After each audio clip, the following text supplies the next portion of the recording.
हिंदुस्तान हमारा, हम बुलबुले हैं इनके, ये गुलसिता हमारा। यहाँ पर उपस्थित माननीय अभिभावकगण, इस संस्थान के निर्देशक महोदया एवं सभी शिक्षकगण एवं यहाँ पर उपस्थित तमाम छात्र एवं छात्राएं, आप सभी को गणतंत्र दिवस की हार्दिक हार्दिक शुभकामनाएं। आज हम 75वां गणतंत्र दिवस मना रहे हैं। 75वां गणतंत्र दिवस यानी कि आज से ही हमारे देश में संविधान लागू हुआ था। इस संविधान के लागू होने के बाद हमारा देश गणतंत्र हुआ और यहाँ पर शासन व्यवस्थाएं पूरी तरह कायम हुई। मैं हमारे संविधान सभा के उन सभी महान सेनानियों के विजन के बारे में बताना चाहूंगा कि हम 26 जनवरी को ही क्यों गणतंत्र लागू हुआ, क्यों गणतंत्र इस देश में शामिल किया गया। इसके कुछ ऐतिहासिक कारण हैं।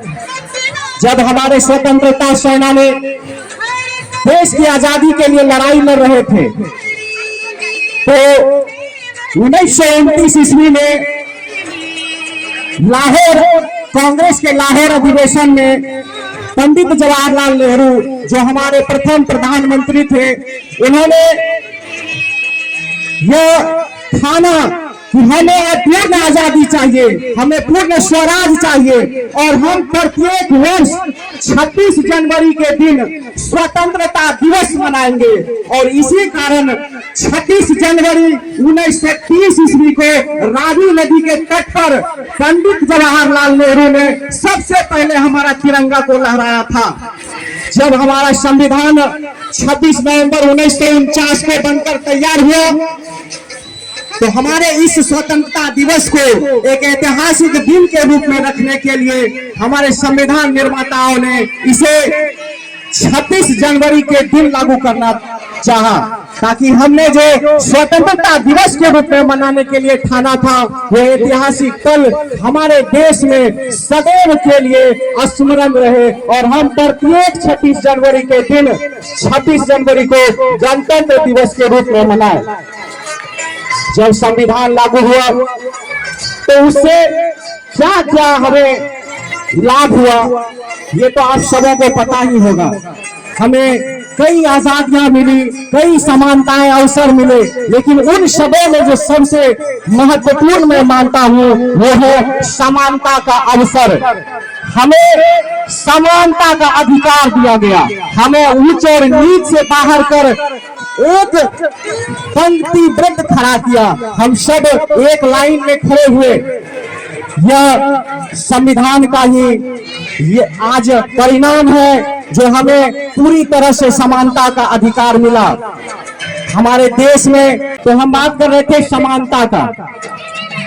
गुलामगिरी पुस्तक में विनोबा भावे जी लिखते हैं कि हमारे देश में उच्च नीच, बड़े और छोटे की असमानताएं थी, हमें गुलाम बनाकर रखा गया था, जिससे हमें कई तरह के समस्याओं का सामना करना पड़ता था, हमें असमानताओं का सामना करना पड़ता था। लेकिन जब हमारे देश में संविधान लागू हुआ तो हमें समानता का अधिकार दिया गया, बराबरी का हक दिया गया, अधिकार दिया गया और आज हम खुले तौर पर आजादी के साथ अपने हर एक कार्य को समापन करते हैं, रखते हैं और आसानी से अपना जीवन जीते हैं।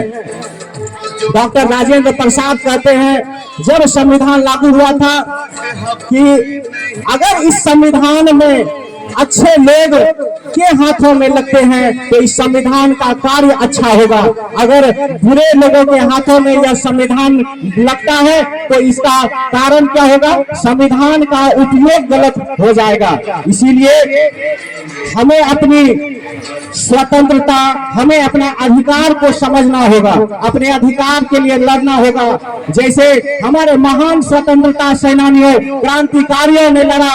मैं बता दूं, बिहार के पूर्व मुख्यमंत्री श्री कर्पूरी ठाकुर जी जब इस देश के स्वतंत्रता सेनानियों में से शामिल होकर लड़ाई लड़े और देश आजाद होने के बाद जब वे मुख्यमंत्री बिहार के बने तो उच्च नीच की कैसी घटना हो रही थी कि उन्हें कहता था ए कर्पूरा छोड़ कुर्सी उठा अस्तूरा, ऐसे जाति सूचक शब्दों से उन्हें तिरस्कार किया जाता था, उन्हें कुर्सी छोड़ने के लिए कहा जाता था। लेकिन हमें संविधान से इतनी ताकत मिली कि हम शोषित होने के बाद, वंचित होने के बाद, पिछड़े होने के बाद भी कुर्सी पर रहकर अपने देश के, अपने राज्य के पिछड़े लोगों के लिए लड़ा।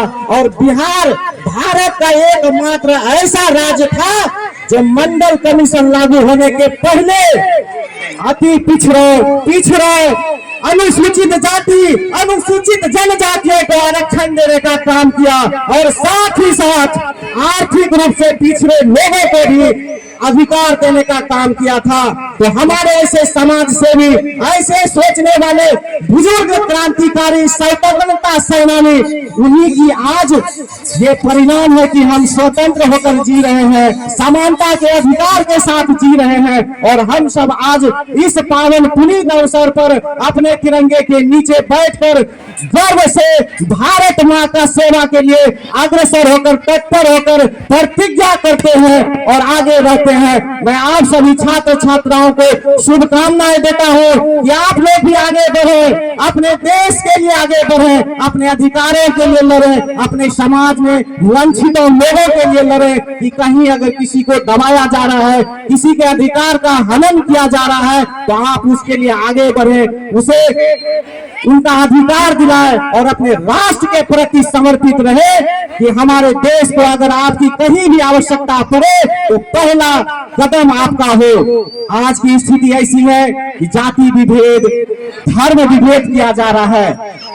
अगर मुझसे कोई ये पूछे कि भारत के नागरिक होने के नाते आपके लिए एक तरफ रामायण का ग्रंथ रखा जाए और एक तरफ संविधान रखा जाए, तो आप किसे चुनिएगा? तो मैं बिना किसी संकोच किए सबसे पहले भारत का संविधान चुनूंगा, क्योंकि भारत के संविधान ने हमें आजादी दिलाई है, हमें अधिकार दिलाया है, हमें समानता का हक दिया है। इसीलिए मैं कहूंगा कि आप लोग पढ़िए, आगे बढ़िए और अपने अधिकार को जानिए और इस समाज को आगे लेकर जाइए। इस देश को आपकी आवश्यकता है, इस देश के आप होनहार है, आपके आगे बढ़ने से हमारा देश आगे बढ़ेगा। मैं आप सबों को आने वाले एग्जाम की शुभकामनाएं देता हूं कि आप लोग अच्छा प्रदर्शन कीजिए, अच्छे मार्क्स लाइए, अपने साथ साथ अपने ग्राम, अपने पिता, अपने समाज का नाम रोशन कीजिए और ऊंचाई के उस बुलंदी पर जाइए जहां से हर एक व्यक्ति को आपकी सहायता मिले, उसका अधिकार दिलाने में आपका समर्थन मिले। मैं इन्हीं शुभकामनाओं के साथ अपना शब्द को विराम देता हूं। जय हिंद, जय भारत।